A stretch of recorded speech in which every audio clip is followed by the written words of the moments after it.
Hello, everybody who is here watching Poetry Africa, participants, and all the panelists and hosts.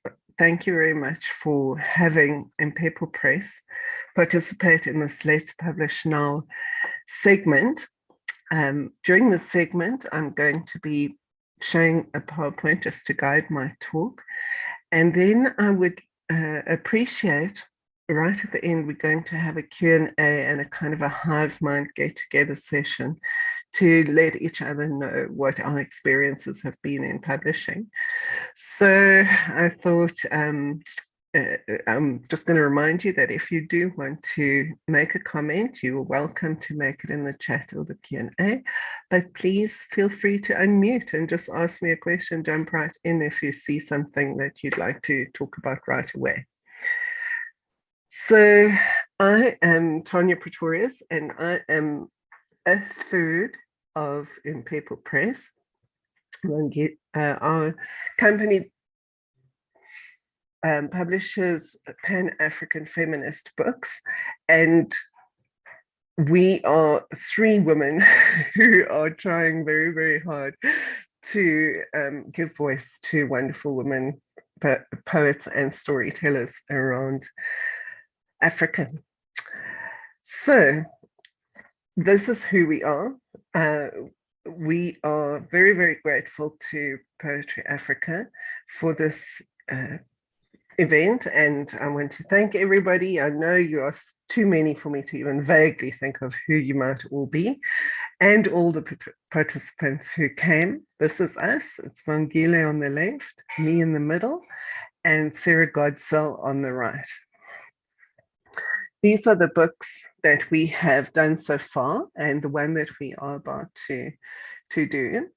So it's Denima Potts's Feeling and Ugly, Busisiwe Mashlangu's Surviving Loss, Sarah Godsell's Liquid Bones, Vangile Ganshaw's Red Cotton, and an anthology of various poets called Yesterdays and Imagining Realities. The one that we're going to be doing very soon is Letokule Msimang's The Frightened. And that will be the next one. We're looking forward to it. I'm sure that everybody who attended her session now during Poetry Africa is just as excited as we are. So I'm here to talk to you about self-publishing, but I do want to mention other kinds of publishing as well. So there's the traditional publishing. So the publishers in that instance take on all the costs. And usually you make a custom arrangement with the publisher in terms of how you will receive payment or royalties or books to sell or whatever it is. And the publisher in a traditional publishing scenario, what is nice about that is those people have experience of the publishing industry. They know who the publishing industry relies on. They've got all the contacts, the networks. They regularly attend all the festivals and the book shows, and they are devoted to it. It's their job. It's their 24/7 thing that they do, or sometimes, like in our case, our part-time thing that we do, but it's something that we focus on. It's not something that we do incidentally. I've been in the publishing industry for scarily 30 years, and I've seen a lot of things happen. I've seen people come, usually publishers have come to me because I'm a typesetter. Publishers come to me and I produce the books that they ask me to. And so I've seen a lot of parts of this industry, and that is the part that I bring to impepho Press, is that experience that I have gained over those many years. Then you get online publishing, digital publishing. There might be a situation where you don't feel that you want to go with traditional publishing. There could be many reasons for that. But publishing online and digital publishing is not off the books, in my opinion. I think that there are people who have successfully done online publishing. And years ago, I came into contact, not physical contact, just found out a story about this guy called Cory Doctorow, and he was doing his master's and decided that what he would do is he would find out if you could make money publishing online with no publisher, no actual physical book. And what he did was he put his book online and waited to see what happened. And what happened was that many people would come and download the thing, and they would send him variations of the kind of format of the book, and they'd made this PDF version, and that one made that other PDF version, and this one made a text version, and that one made a PHP version, and he collected them all together, but at all times it remained free to download. But in the event that you would now read this book and you would go, oh my gosh, I really love this book, and you now wanted to give it to somebody as a gift or share it or have it on your shelf, whatever the story is, you would want a hard copy. So he started getting requests for a hard copy, and his very first print run was 600,000 books. And 600,000 books is a whack load of books. That is 6 times what is considered a bestseller in South Africa. And he has, those books have actually remained, that book, it's called Little Brother, has remained in print for so many, many years. And what he does is, when people send him notifications about errors that he's made, he makes that change to the next edition. And he actually, in the end papers, those are the pages before, on the inside of your cover and before the first page, he actually includes the people's names of who have contributed in this way or made a PDF or whatever it is. It's a beautiful end paper, in a kind of acknowledgement that it's a collaborative event. Publishing is a collaborative event. In the olden days, it was less of a collaborative event, but now it is much more of a collaborative event. And Cory Doctorow managed to give up his, well, I don't even know if he ever started working, because he did this project when he was at university, and he now goes around the world talking about this kind of thing. But note that the key to this process is not you just feel like doing it. He happened to write something that was worthy. He wrote something that people did want as a hard copy item. And what is good is, of course, he managed to control his copyright throughout. And copyright is something we're going to have a little chat about, I hope. And yeah, I just thought I'd give you that little idea about publishing online. It takes a lot of effort. He spends 24/7 doing it. He flies around the world. He gives talks. He appears live. He carries his book around. It's a job to do that. It's not something that is easy to do on the side. And then there's self-publishing. So self-publishing is where you come up with all the money and you do the distribution in the same kind of way that you might have to do if you were publishing online, because essentially what Cory Doctorow did was he did publish himself. So he self-published. So when it's self-publishing, the problem with self-publishing is that you then become your own advocate, and that takes time and that takes effort. And often when we write, especially our first efforts at writing, we're not really doing it full time often. And there's not a lot of time that you can then devote to that. So it becomes a kind of something you do on the side and devote very little attention to, and then might not experience as much success as you should. And that is why when you consider all of these publishing types, one of the incredibly important things that really emerges is that it's a team effort. You know, it's the publisher who can network, who knows all the people, who knows the events, who participates and who promotes your book. Then you also online, digitally, social media, promoting your book. And so in a sense, you're always self-publishing. You are always part of the machinery that produces and promotes your book and distributes your book. It's a collaborative effort. And I think that's a very, very important aspect that really points to success. The part where you're doing it all alone is much harder. It's not unheard of in South Africa. Sharon Glass, who is a recipe cook, chef person, she sent her recipe book around South Africa and she couldn't get a publisher, and so she decided to do it herself. And she had time to take on that incredible learning curve. Oh my gosh, I better find out what all the events are. Oh my gosh, I better find out how to do the promotion. Oh my gosh, I better find out how to do the distribution. Oh my gosh, I better find out whether anybody's giving me bad advice around the printing.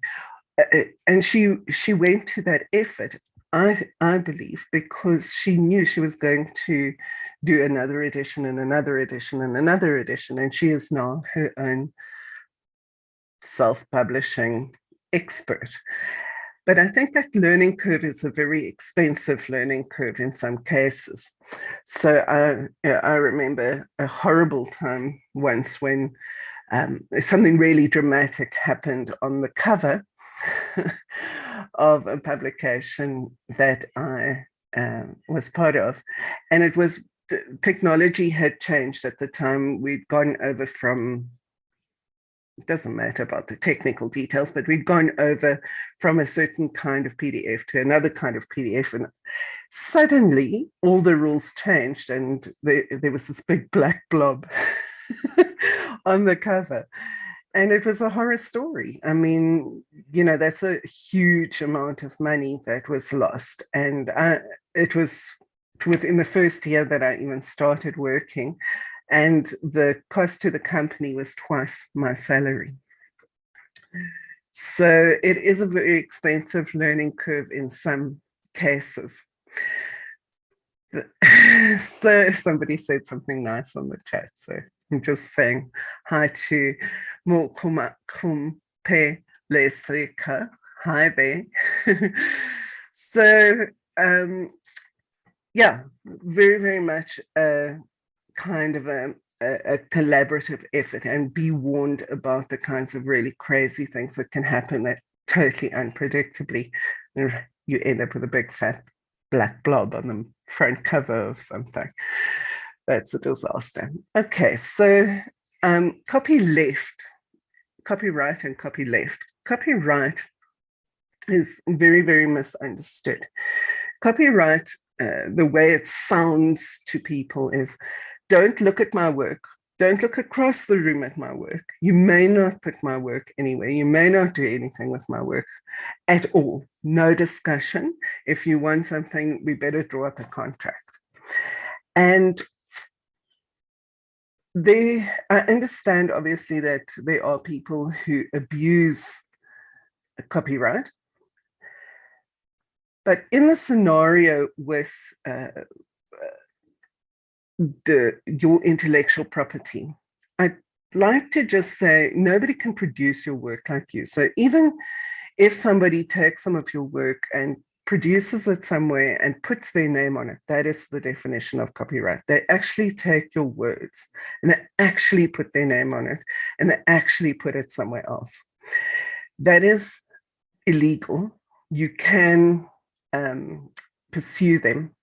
But in the situation where you have actually created it, you might consider that if you were to have your work published, blogged, Vangile spoke yesterday about how you need to get an audience, you need to respond to the feedback of that audience. Those are very public scenarios. So if you do that, if you go to those efforts, instead of hiding your work and saying, oh my gosh, it's copyright, I've got to keep it here on my shoulder at all times and protect it, then nobody's going to know that you actually wrote that. Whereas if you are out there and you put a line or two of your poem here and you put a line or two of your poem there and you blog this and you do a lot of public things, as soon as somebody bumps into something where that they recognize as your work but under somebody else's name, they will call you, they will contact you, they will care about what is happening to you. I think this has happened to us as well. So it is a way of considering that it is more important that your work is recognizable as yours, then nobody can steal it. Also, your copyright exists just by putting that little fancy C on your Word document. And very, very important to consider that when you are submitting your calls to the calls for manuscripts or to anybody or sending it to an editor or a beta reader, whatever situation your work travels out of your machine, it should have the word copyright at the bottom, say in the footer there by the page number, and that little fancy C with your name and the date. And then nobody can come later and say, oh, but I didn't know, or but I found this. Found poetry does not belong to other people in any case. But it is worth considering that that kind of thing definitely happens. So put your copyright statement on it, but consider that you would want those people who want to share your poetry and who care about your poetry and who want to enthuse about your poetry mustn't be scared away from doing that, because they are your promoters, they are your advocates. And if they can share that freely of your poems, even if you obviously wouldn't want them to send out your whole book, but who would do that? There's very, very few people who would do something that crazy. But I do want to be able to use a line or two and enthuse and be supportive of the poets that I like, or any writer that I like. So social media has raised this specter of people sharing digitally. And I believe that if they share something, even if they don't put your name on it, I as the reader will be able to Google it and find, oh, look, this is Busisiwe's poem, or this is a part of Vangile's poem. Very easy to find on Google. So if it's out there, it's a good thing.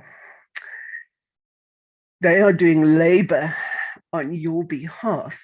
And I think a good attitude is to encourage it and to appreciate it and to set up, you know, that sort of two-way relationship between your audience and yourself.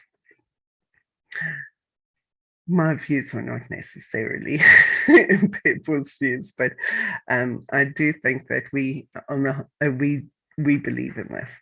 There's many conversations that we've had. I may have phrased it slightly differently, but there are many conversations that we've had that I believe we believe this. So more on the more technical side, paper. Paper is the big issue, really, when it comes, or big part of the cost when it comes to printing and to publishing. Paper is also a problem because it can be unethically sourced. And that book of yours, I would like you to consider that it goes out into the world with your soul on it. And if it is printed on paper that has come from an exploitative source, I believe that affects you. It affects the reading. I believe it affects the reader. And often the social cost of books comes from where that wood is sourced. So often it actually in South Africa often will come from places like Mozambique and other African countries where deforestation is happening at very low costs because let's call it a kind of a tree poaching kind of scenario going on. Obviously, this happens around the world, but I would like you to consider that, it also happens in Africa. There are ethical companies who print on ethical paper, and they belong to an organization called FSC. That's F for Freddy, S for sugar, C for color. And if your printer doesn't know about the FSC, I would look at them very suspiciously. The other problem with paper is that to whiten paper, they use chemicals that are damaging to the environment.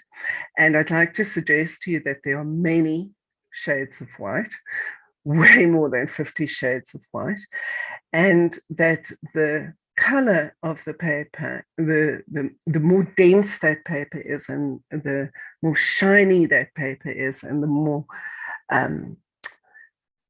white that paper is, the more chemicals have been involved in producing that paper. Then there's also on the cover, when you ask for a laminate or a varnish on the cover, those are chemicals, and laminate is a plastic. And so that obviously we want our book also, there are other considerations. We want our book to survive well in the environment that it's going into its very rough home, being carried around everywhere in our handbags.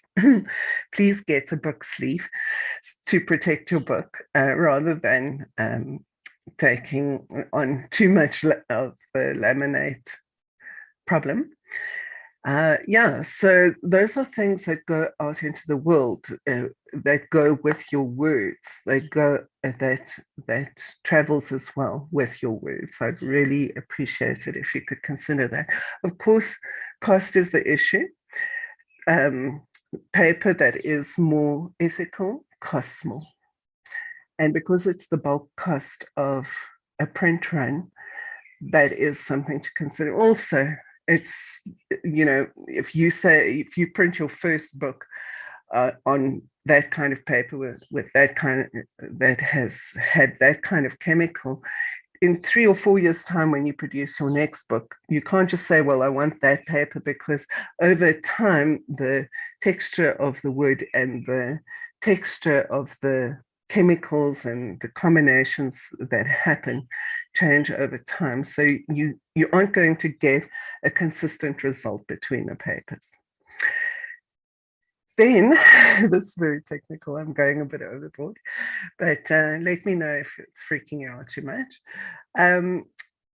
Then when you are preparing the book for the publisher or for yourself, Vangile talks beautifully about the structure. Yesterday, oh my gosh, I really love that, about how a poet structures the lines and how it breaks, and the visuality of the poem on the page.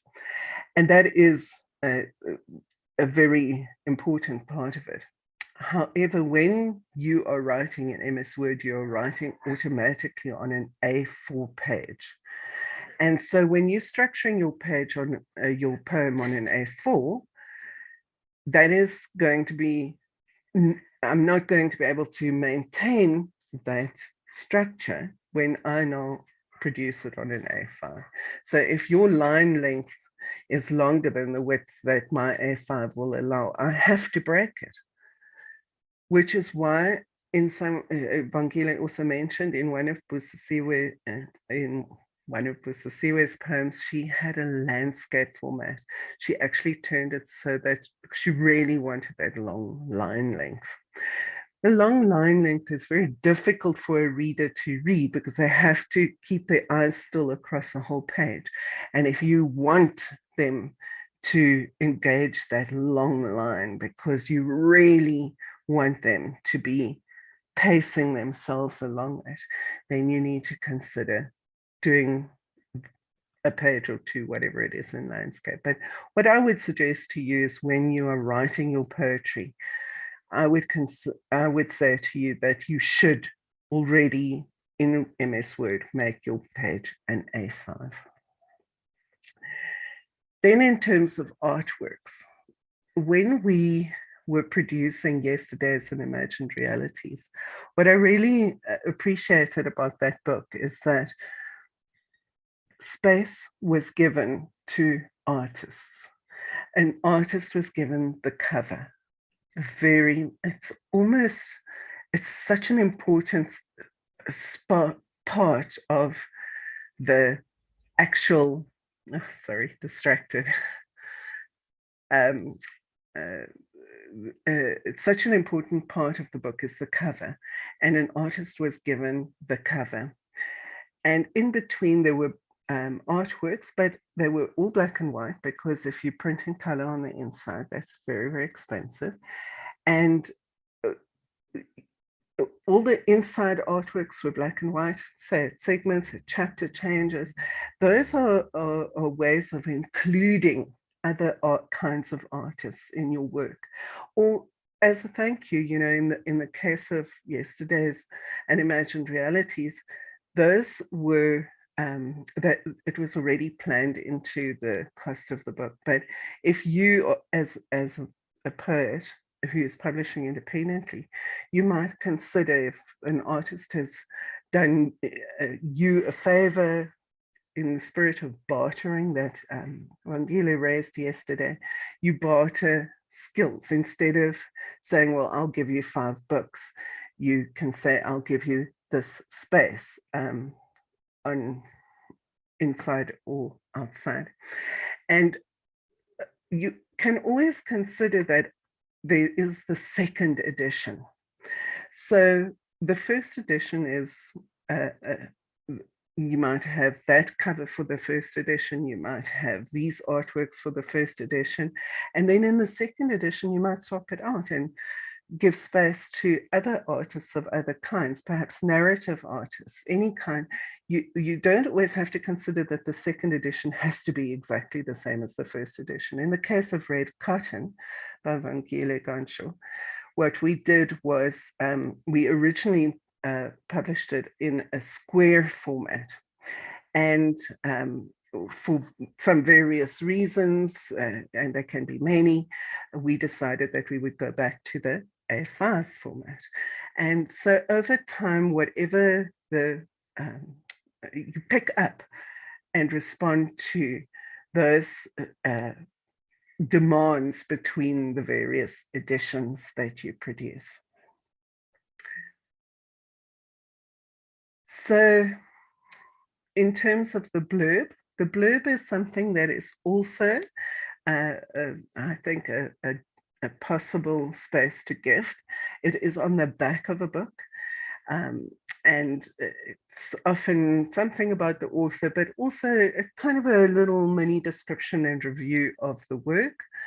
And I think that's also a place that it can be part of your collaboration.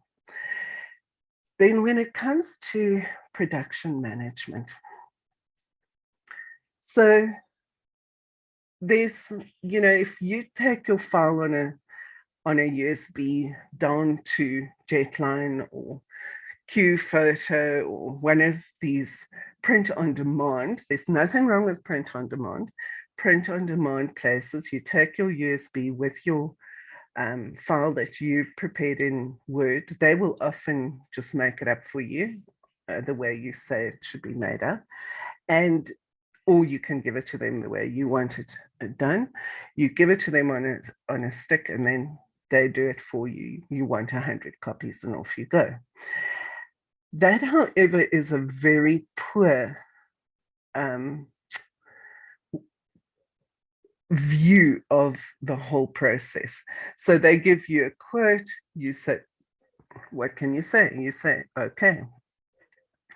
But because there are so many parts of the printing process, often if you want to consider this different kind of paper, if you want to consider a different kind of size, if you want color here, if you want color there, these are so many options. And when you just walk in for a print on demand, it looks deceptively simple because they're going to give you a one size fits all.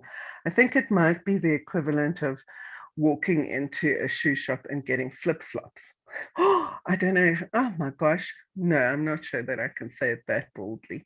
I'm sure it's way more than slip slops. But compared to the more industrial way of approaching the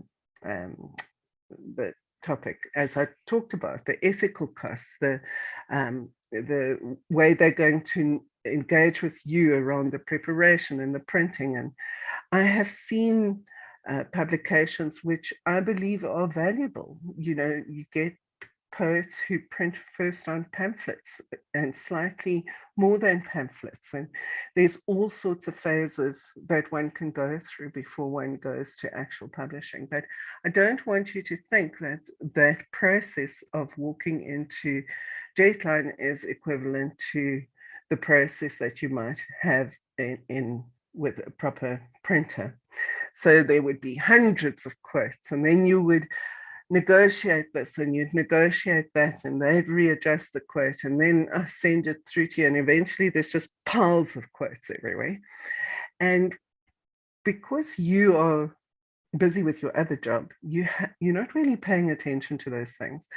A person who does print or production management is somebody who can pay attention to those details, who makes sure this gets signed, that gets signed off, the proof is this, the proof was delivered there, that manages that process for you. And they often charge, the sort of lowest amount that they charge for that is around 10% of the cost of publishing, of printing.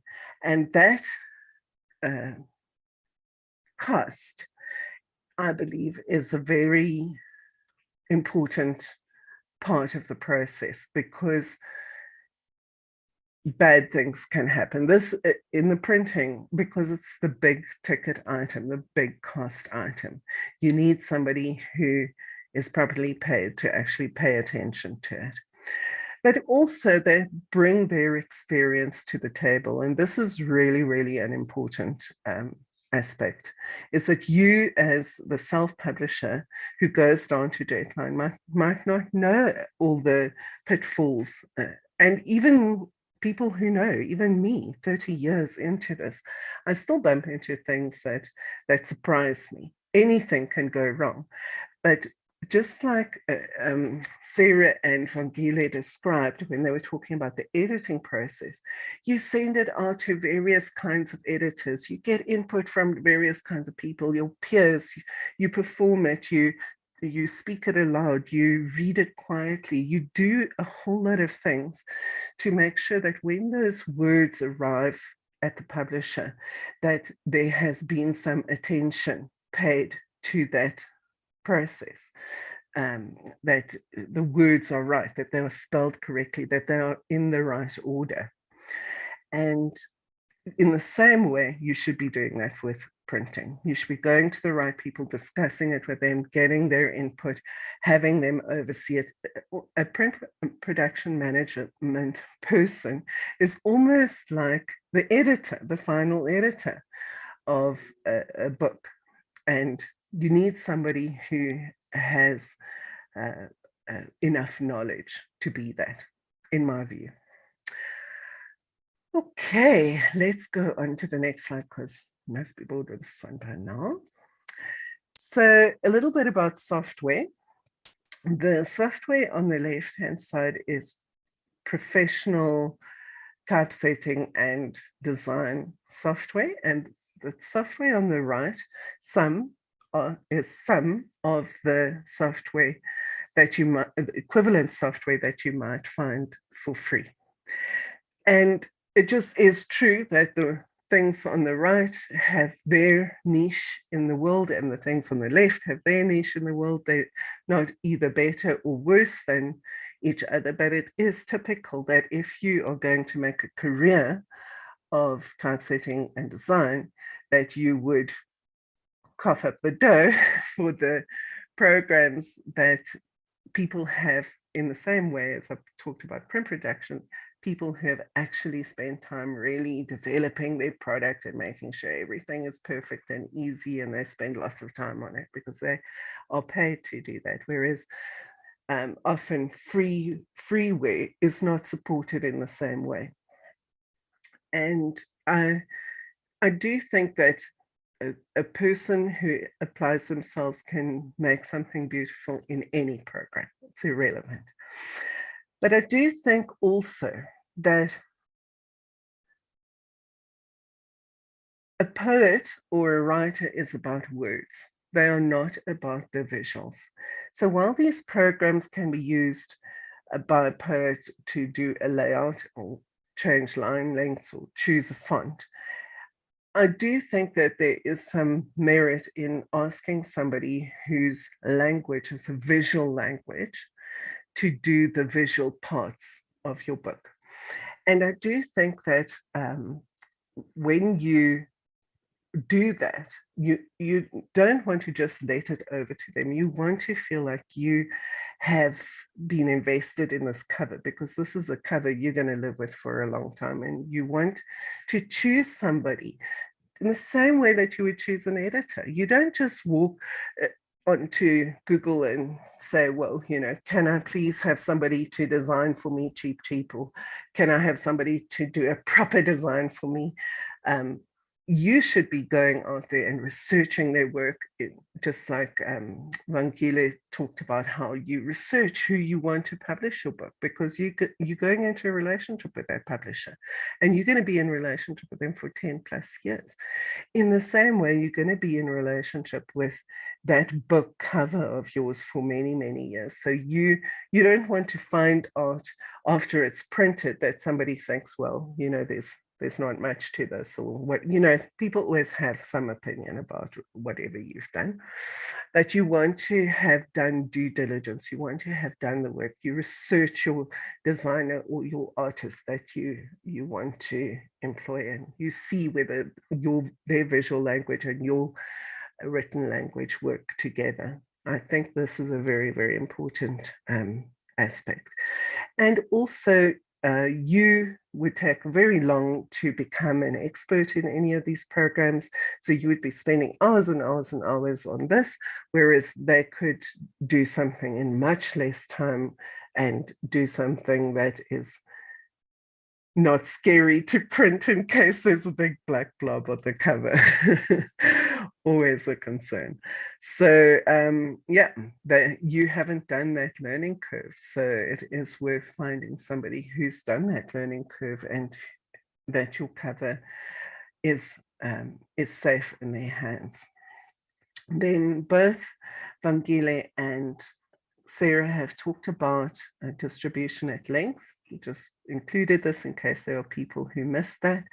ABC is a company that does not distribute here in South Africa, but they take Africa, does not distribute here in Africa, but they take African publications and they print on demand for worldwide. So I think that is quite an interesting company to work with. Then Vangile and Sarah talked about bookshops and book clubs. You go there, you be super organized, you make it easy for them, you attend all the launches and all the events, and you got your books under your arm, and you are ready with a list of bookstores where people can find stuff that you've written. And remember that when you offer to do a launch at a bookstore or at another venue, that they should be pleased to receive your followers. Your followers are readers. And what bookstores need are readers. So you have some leverage in the negotiations with them. You can often work with a distribution agent, but they do mostly work with publishers and not poets directly. But you might make a consortium of poets, gather a group or gather a group of writers and present yourself as a larger than just one person group to work with. There's so many of these, and Vangile pointed out that you can just also go onto Google and you can type in African distribution of African books. So many things that you can find there. Go to the publishers, check out their websites. Are they the kinds of people that you want to work with? Are they publishing books that or like the one you want to publish? Often people approach People Press and they want to have I'm making it up now, a safari travel book published. We don't do safari travel books. We do Pan-African feminist publications. So yeah, check out the publishers before you approach them. Facebook has a whole lot of publishing networks, and BookFam Africa is a database where you can connect with lots of independent bookstores. There's lots of independent bookstores in South Africa to work with, and they are all happy to be part of your distribution and networking processes. Then the big spectre: editing and printing errors. So, I have been a reader and a publisher for a very, very long time, in the printing industry for a long time, and I can tell you, it's very rare that I come across something with no errors. It just simply doesn't happen. You can mention all the big publishers. It's impossible to be perfect. I think the very idea that anything can be perfect is completely insane. But we do try, and the bigger you and the more effort you and your team put in, the less errors there will be, the fewer errors there will be. Errors can happen in the editing process because of inattention, lack of knowledge. People who don't really know all the little finer rules, or perhaps they have a different rule style than you are used to. So my rule style and their rule style might be different. But it is important to approach people who have some experience of the kinds of things that might go wrong. So for instance, whenever I'm editing anything, I make sure that I check the headings separately to the actual text, because somehow once I always jumps over the heading, you kind of look at it in the peripheral vision there, and now I know what it's about, and you don't actually read the actual heading. So that sort of thing. But also a person who's never looked at text before is somebody who would see it with a fresher eye. So don't ignore. Everybody can play a role. And as Vangile said, and it is something that impepho says often, the more eyes, the better. So what about printing errors? So in the same way that if you have a spelling error on page 12 of your book, you wouldn't say, well, you know, I've got 30,000 Rand lying around in the bank. I'll just reprint it. It's not a problem. You know, just fix that error for me, Tanya. Let's reprint it quickly. That's not going to happen. And the same sort of thing happens with printing errors, unless it's something really grotesque, like a big fat black blob on the cover. what you want to do is you want to understand that that is the kind of thing that happens. And in both the editing and the printing scenario, the more eyes, the better. And you try and use the eyes of people who are both experienced and people who are inexperienced. You just find anybody who is prepared to help or prepared to put in the knowledge that they have. And not everybody, there's no one person who is the repository of all the knowledge about all the things that can go wrong. But if you take an experienced printer and an experienced production manager and an experienced typesetter and an experienced designer, you kind of, you're playing the odds game better. You are using a good judgment by choosing people who can make this process the best thing it can be. But as I said, don't ignore people who are new to doing it, because they have different perspectives, which are also valuable. Our eyes can sometimes stop seeing things because we've seen it so many times. So in the same way that you wouldn't say, well, there's an error on page 12, I'll just sort of throw out that extra 30,000 to reprint. It's the same kind of thing with printing errors. And it affects even more people, because in the printing industry, because there's a lot of competition between the various companies, the margin of profit is very, very small, really. And when you have to reprint something, that 30,000 Rand loss means you're going to keep some extra money on this side so that but it's money you're not going to be paying people lower down in the, shall I not say lower, but like in the background of these processes. I think we can all agree that the people who always suffer in any kind of situation, not the rich people, it's the people who are part of the actual service provision. So I think it's very, very, unless there's something super drastic, like really crazy on the cover, you should never ask somebody to reprint. It is, I know that we want this book to be representative of us, but in the same way that you will fix an editing error in the next edition, please fix the print error in the next edition.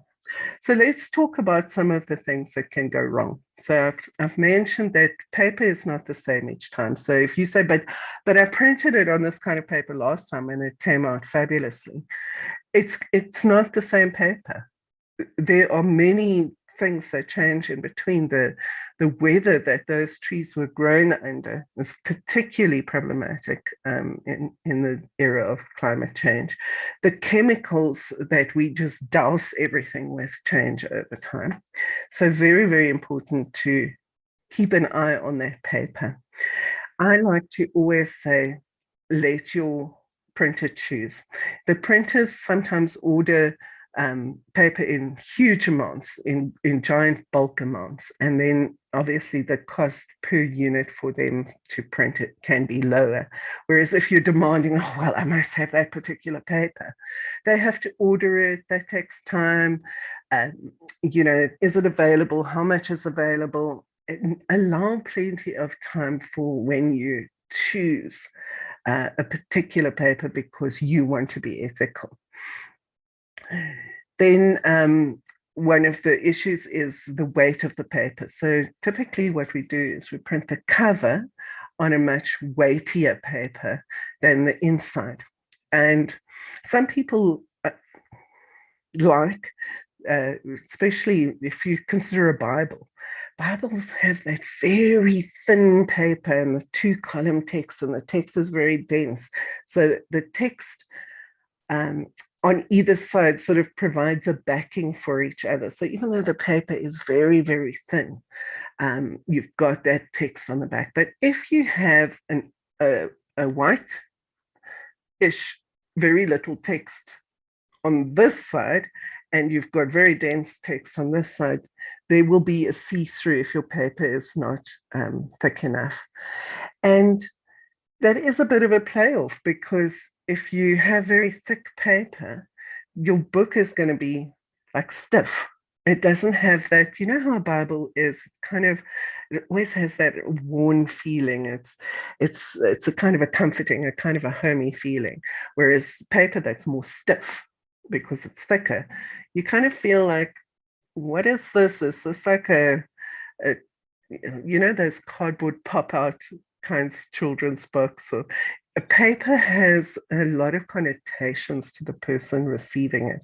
And I think that one should first consider the reader, how they're going to feel while they're reading that, I think is the most important. They probably won't even notice the shine throughs or the, you know, they probably won't notice any of the visual elements consciously, but they will experience that paper. And that, I think, is something you've got to play off against each other.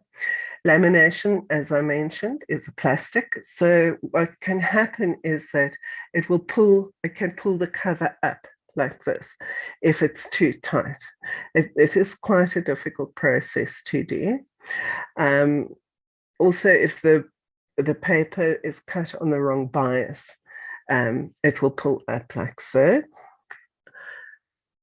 Then in terms of the spine width, lots of people have spoken to, well, lots. Some people spoke to Vangela yesterday about how many pages should a book be. And one of the considerations for how many pages should a book be is the spine width. And you want to have the name of your name and the name of your publication on the spine. So the spine has to be 5 millimeters or more. End of story. And if you have too few pages, and I definitely don't think you should have less than 80 pages at any time for any reason, in terms of spines, if you have these 80 pages, one of these paper considerations is if you need that spine and 80 pages is not going to do it, you go with a little bit of a thicker paper. But I still think that the experience of the reader with the paper is more important than these considerations, these little technical considerations. So rather write those extra 20 poems and keep that paper that is ethically correct and that feels good to the reader, that the reader lives with in a more solid way than just these little technical considerations. Then in terms of the spine, one of the big issues is always that when the artist is preparing the cover art, they prepare an A5. This is no, it must go over the spine onto the back. And the reason for that is that the process of putting the spine onto the book, wrapping the cover to the book, that is a question of positioning that text of the spine exactly on the spine. So that is very, very difficult. So imagine if you now have this cover art that you have to put exactly on that little edge there where the spine starts. No. Something's going to go wrong there. So what you do is you allow the artwork to go over the spine a wee bit so that you can not be, so they can easily position that spine text on the actual spine itself, especially when it's a very thin spine, like a 5 millimeter spine. Then color. What can I say about color? It is always, you never know what's going to happen. And the days of controlling it are way over, because when you look at it, the color on your screen, you've been in a TV shop, you know that all of those colors are different on every single page, on every single screen. So you know that what you're seeing on your screen is just one of many kinds of colors of screen colors. So screen color, mood, time of day. Are you looking at it in tungsten light or neon light or LED lights? What kind of mood are you in? Was your boss horrible to you? All of these things affect your perception of color, never mind the 10 people who are with you on the color choosing process.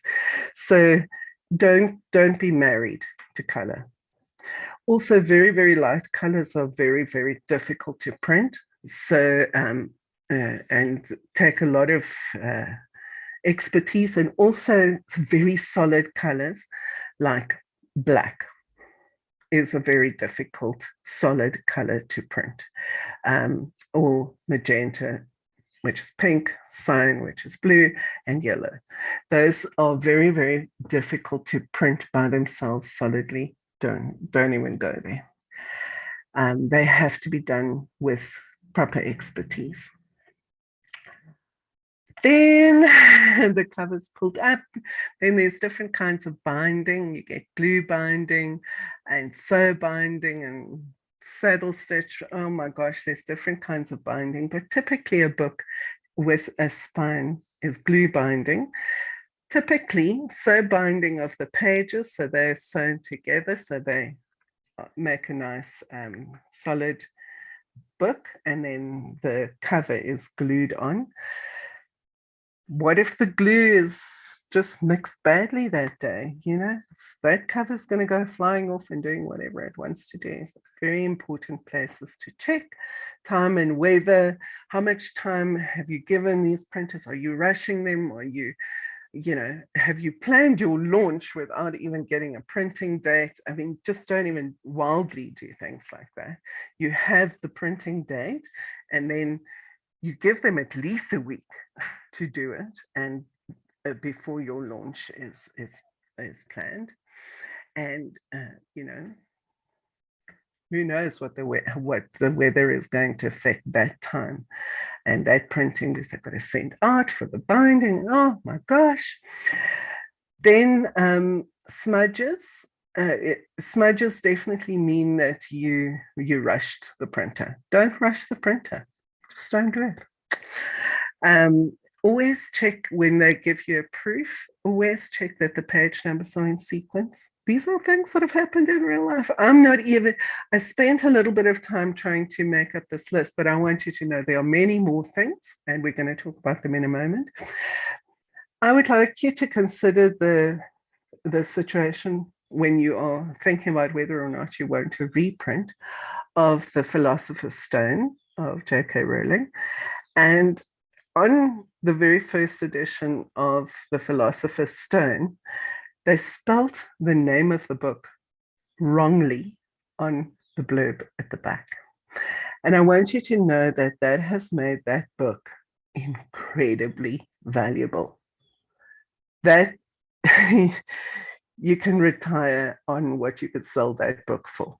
So consider that, she didn't run out and say, well, we've got to reprint.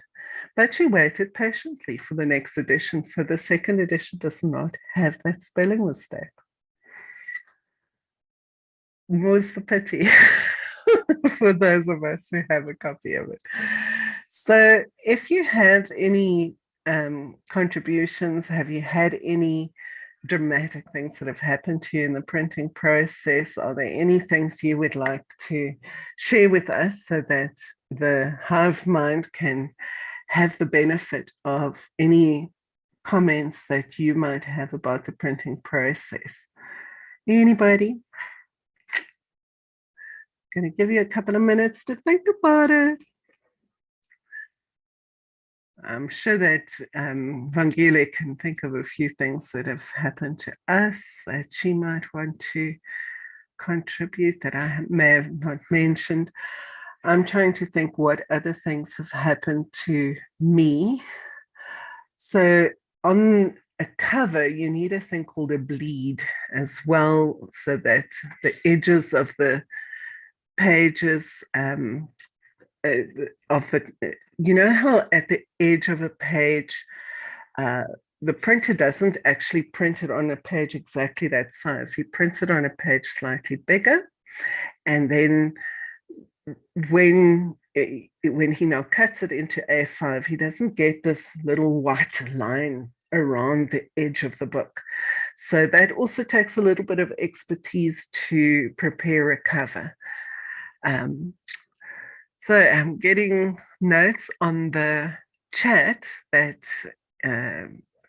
Vangile finds it very informative. I hope everybody has found something of value, is if they have nothing to contribute.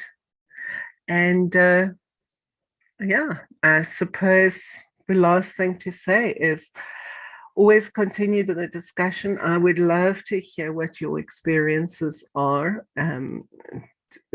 warnings for each other. And I will make sure that I will pop this as a list up. Oh, thank you. Hope says thank you. I will pop this up as a list onto our website. And if I receive any notes from anybody else out there in the universe on bad things that can happen during printing, I will add them to a post on our website. Thank you very much. I really appreciate it. And I'm so pleased that you have received this information. You have your warnings at hand. Vangile asks me to tell people that you guys to tune in at 5 p.m.